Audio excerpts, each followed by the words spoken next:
These are the best highlights from the matchup between G2 and Top Esports during the semifinals of the 2024 Esports World Cup. Than Yike, but the question is, what is Yike going to do as the Zyra does step on as the flame goes out?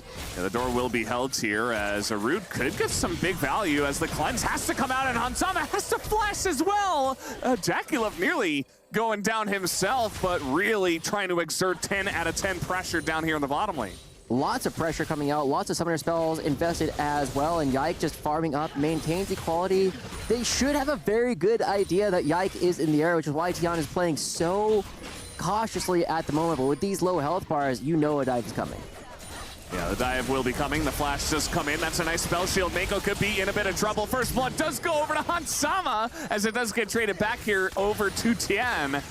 But still, so many low health. Weak compared to the Ezreal, so it's just kind of a roaming three-man squad down here. And here comes Cream trying to get in onto Caps as the auto comes in and the hop over the wall. Cream, why did you give him Tristana again? I have no idea. It's so clean, ultimately. Top Esports with all last part of the explosive shot is so easy, and we see another game. Guess who's back again and again and again? He's here. The ult is going to hit them both. Hansama, there's nowhere to go. And yes, Mako, he dies. But you think Top Esports care about that?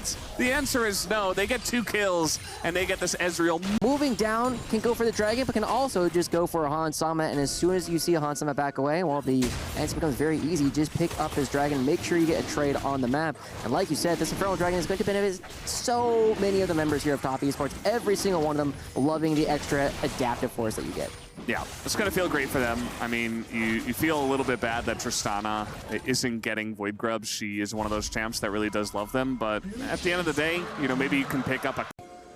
and actually takes a ton of damage. Meanwhile, on the top lane, we haven't seen much of this, but in the 1v1, 369 looking for it as he does go unstoppable, as the Glacial Prison does come out, but not able to get the kill. Broken Blade does have TP, so it shouldn't be too big of a deal up there. In the mid lane, though, it doesn't look like we're quite done with the action. Oh, that Q is going to hit him, and now the rocket hits him as well as a couple of ranged minions. That's going to kill Cream, as maybe a little bit overconfident in that trade. We saw earlier that both Tian and Kareem used their ultimates at the same time to try and get Yike out of the fight, and losing the Buster Shot there ends up really biting Kareem. The flash has to be expended, and now G2, despite the fact that the bottom side of the map has been going so rough, are actually going to be building up even more of these neutral objectives. They got 3 of the grubs, the other 3 never got picked up, and that means that this Rift Herald going over to G2 as well will allow them to recover some of the gold in the top jungle. So there should be a couple of Drakes already going the way of Top Esports. Not a big surprise with the way that the early game has gone. Alive Mom said it's my turn to go towards the top lane. I would not be surprised to see Kareem head up there soon. It's going to force the TP out already as 369's like, yeah, I don't really care about that. He's just looking to take down Caps. That's nice flash from Caps, though, and 369 might be punished here as that's a lot of damage. Yes, the Q3 hits Caps. The bot lane. And, you know, yeah, as you mentioned, the TP is forced, but that means that Cream gets a free inner turret. And this inner turret is worth so much more gold than the outer turret, and Cream on this Tristana, even with no Void Grubs, will get so much in the mid lane as well. Not going to be finding any actual fighting there, but they are going to be getting multiple structures, and even if you get this one, it's not going on to the same kind of valuable person that Cream is. Absolutely. I mean, we saw something like this happen actually in the TLT1 game number 3, I believe, where Teal were able to get a very nice macro lead here in the mid game with a very similar play. Like what we saw at Top Esports here. But yeah, the teleport is going to come out, and all of a sudden, they might be able to get a bit more off of this as, yeah, he just tries to Crescent Guard his way out of this one, but Yike will be taken down. Even a thumbs up as well, as the Rift Herald is still pushing and will eventually go down. So not only do they get the outer mid. G2 get baited later. Uh-oh. Yeah, 369 in a lot of trouble here as once again he's getting very over-aggressive. He's going to pull the Braum over, though, and maybe he gets out from here. The flash as well, as Mickey X does not want to allow this one. And yeah, I think 369 will eventually go down, right? Cassante is crazy sometimes. Yep. He doesn't need Void Grubs, just hit the turret. Yeah, another inner turret. It's 2 kills, but this time it's divided between 369 and Cream. Still 2 great players to give it towards, and so much pressure coming out in the middle of the map at the same time. We're going to be seeing another turret take a lot of damage as 369 threatens a dive. So the turrets are just falling for free here. I mean, 369 just exerting his presence behind the turret, and that means that G2 have to back away, especially because Caps is in the bottom lane. Esports needs to actually go for this Baron. Yike will have to back away, and even with the Hextech portals, look at how quickly this goes down. G2 walking directly into the trap, and they don't have another option. Yeah, I mean, they have to try to fight for this one, but now we got 369 in the back line. He's going to set it up, and we have the Baron going the way of Top Esports. Is 369 just going to disappear somehow. Didn't see how that damage went into him. He was just way too deep. As now Top Esports, they want to get this objective and back away. 10 also going to flash out of this one, and it gets a bit messy. Ike's looking for a bit more. As when comes lightning, he is going to get in onto the Zyra, and he will be shut down. But still, the Baron and 3 members left remaining here for Top. Half-arted ult to be thrown in. And, well, not able to get much going there is G2, but they really want to get a fight here before this Drake starts. Look at Cream.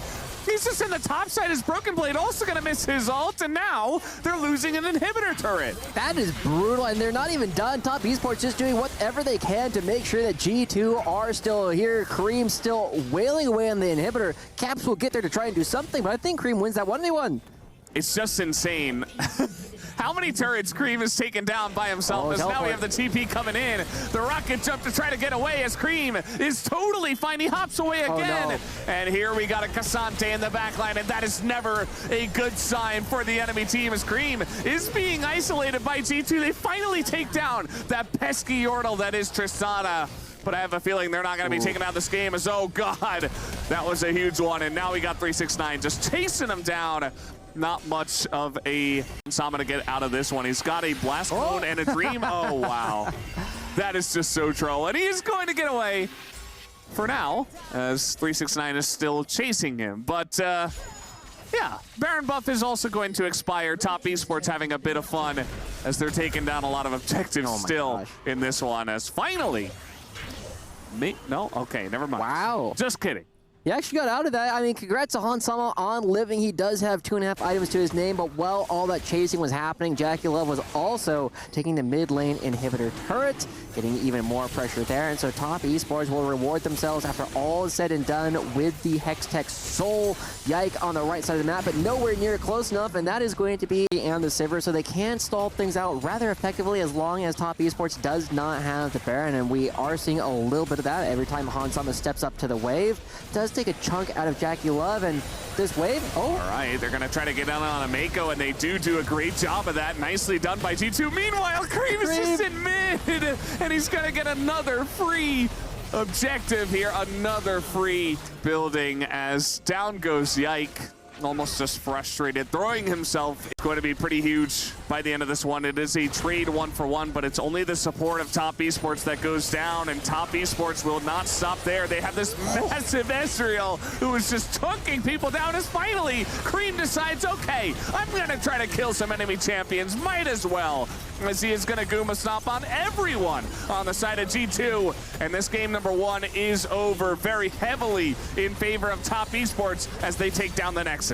This was one of the most clinical games of League of Legends we have seen at the Esports World Cup, and Top Esports were in control of that game from beginning to end. The trial. These were some of the best highlights from the 2024 Esports World Cup semifinals matchup between G2 and Top Esports. Which moment was your favorite? Let me know in the comment section below. This is OP, and I'll see you tomorrow. Take care.